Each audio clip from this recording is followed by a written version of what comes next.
যে পারুল আমি তোকে ভালোবাসি ভালোবাসি ভালোবাসি, ততদিন আমি বিশ্বাস করবো লাই যে রায়ান বসু আমাকে ভালোবাসে। দেখো প্লিজ এসব নিয়ে না আর কেউ প্লিজ কোনো কথা বলো না। এন্ড অফ দ্য ডে আমি আর পারুল তো একটা স্বামী স্ত্রীর সম্পর্কে বিলং করি, তাই না? আমাদের তো ডিভোর্স এখনো হয়নি। তার আগেই তোমরা সবাই মিলে আমার বউকেই আমার চোখের সামনে অন্য একজনের সাথে বিয়ে দিয়ে দিচ্ছ। ঘটনাটা কিন্তু আমি ভালো চোখে দেখিনি, আমার ভালো লাগেনি, আমার বিরক্তিকর লেগেছে। সেটা যখন হয়নি ঠিক সময় এসে আটকাতে পেরেছি তখন সেটা আমার ভালো লেগেছে, আমি মজা পেয়েছি, আনন্দ হয়েছে, তাই আমি আনন্দে নাচ গান করেছি। Clear everybody? বাবা ক্লিয়ার তো কেন নেচেছি? আর দাদু, আমি যখন তোমাকে বলেছিলাম যে আমি অন্য একজনকে ভালোবাসি তখন তো তুমি আমাকে ছড়ি পেটা করেছিলে। আর এদিকে আমার চোখের সামনে আমার বউকে অন্য একজনের সাথে বিয়ে দিচ্ছ, এটা কি করে হতে পারে দাদু? তাই না?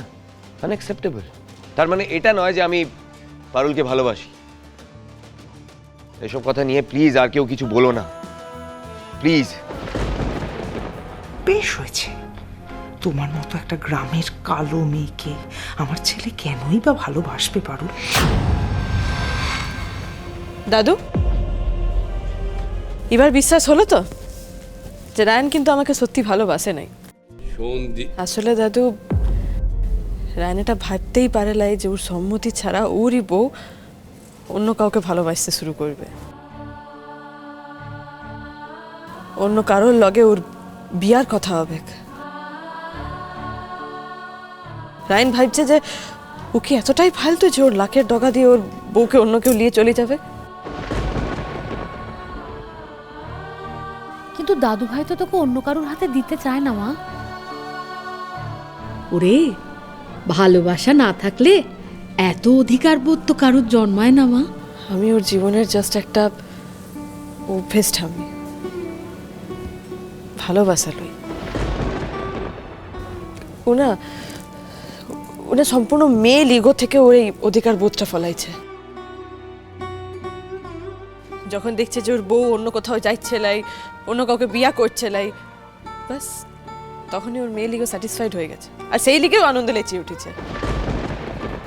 আমি তো বলেছি যতদিন না ও আমায় 3 সত্যি করে না বলছে যে পারুল আমি তোকে ভালোবাসি ভালোবাসি ভালোবাসি, ততদিন আমি বিশ্বাস করবো লাই যে রায়ান বসু আমাকে ভালোবাসে। আর আমি জানি দাদু, ও আমাকে লয় অন্য কাউকে ভালোবাসে। আমি কাকে ভালোবাসি আর কাকে বাসি না এই কথা আমি শুধু তাকেই বলবো, সেদিনই বলবো যেদিন আমি নিজেকে তার যোগ্য প্রমাণ করতে পারবো। তার আগে পর্যন্ত এই কথা আমি আর বাবা ভুবনেশ্বর ছাড়া এই পৃথিবীতে কেউ জানতে পারবে না, কেউ জানতে পারবে না আমি কাকে ভালোবাসি। আগে কিছু গোল সেট করে নিজেকে যোগ্য প্রমাণ করতে হবে, তাকে ছাপিয়ে যেতে হবে, নইলে আমি তার কাছে সম্মান পাবো না। আমি ভালোবাসবো সম্মানের সাথে, সম্মান নিয়ে। আমার ভালোবাসা, আমার ভালোবাসার কথা স্বীকার করা, এসব আমি আমার মতো করে হ্যান্ডেল করে নেব। But what the hell happened with me? এতদিন ধরে গোটা বাড়ি আমাকে এইভাবে বিট্রে করলো, আমাকে মুরগি বানালো।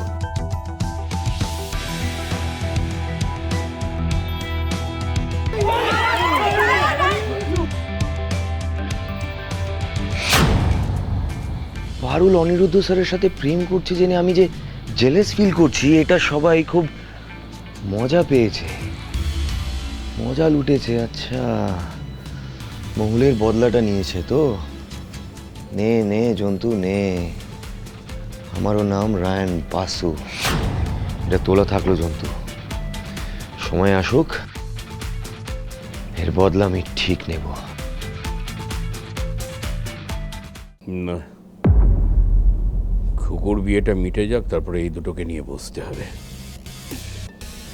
রায়ানটা যা সব কাণ্ড করছে, কিছুতেই ওকে তো বাগে আনা যাচ্ছে না।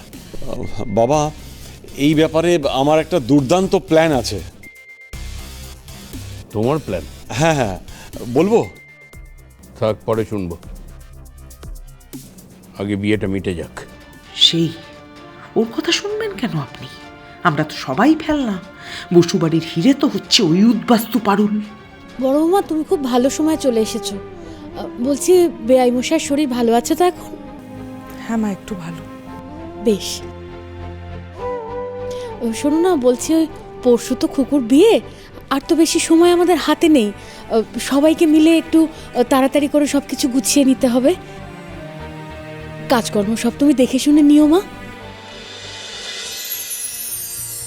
পারুল দিদি, হ্যাঁ দাদু। একটু এদিকে শোন। হ্যাঁ দাদু, বলুন। শোন, বিয়ে বাড়ির সমস্ত দায়িত্ব কিন্তু তোকে নিতে হবে, কারণ আমি আর কাউকে ভরসা করি না। ঠুকুর বিয়ে বলে কথা, তার উপরে হাতে একদম সময় নেই আমার।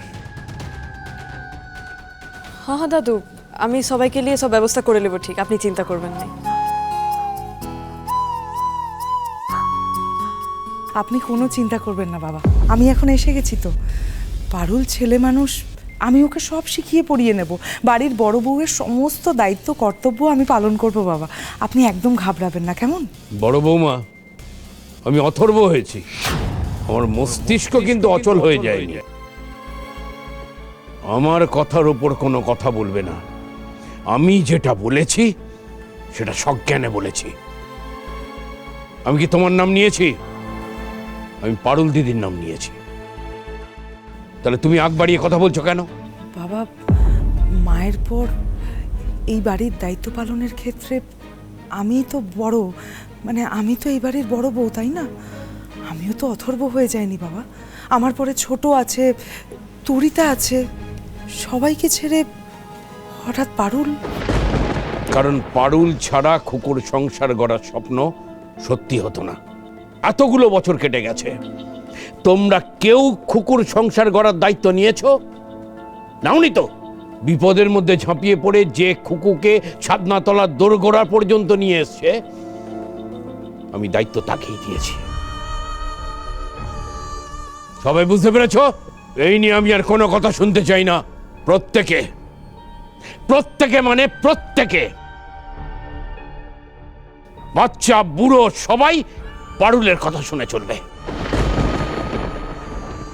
পারুল দিদি যেভাবে বলবে, যেভাবে কাজ করবে, সেভাবেই সবাইকে চলতে হবে। খুকুর বিয়ে যদি একটা জাহাজ হয়, তাহলে পারুল দিদি হচ্ছে তার ক্যাপ্টেন। আশা করি বুঝতে পেরেছো সবাই।